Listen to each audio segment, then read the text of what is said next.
Serra da Moeda, casal radical, vamos voar de parapente. Aê, ó. Segura, parceiro.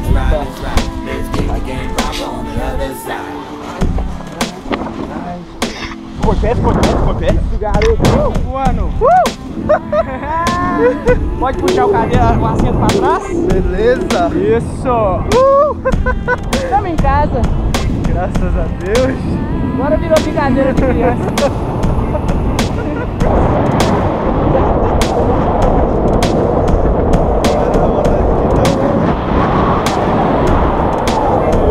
Puxa pra cima às vezes, ó.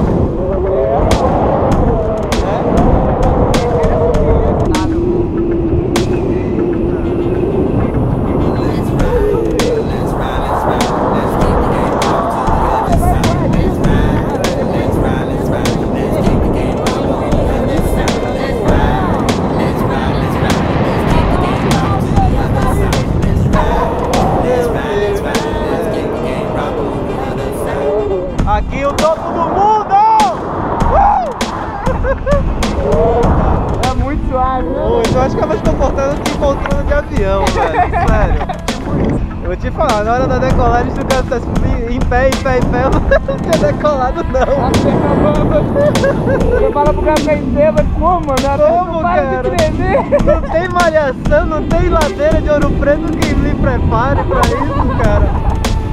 Você é louco, velho. Cara, muito fã de Minas Gerais, velho. Vamos embora.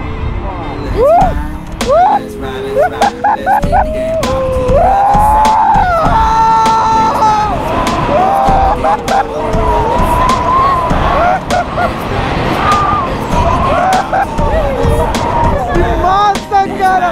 Parece montanha-russa! Ai, meu Deus! Cara, montanha-russa nem se compara com isso! Isso aqui é muito melhor!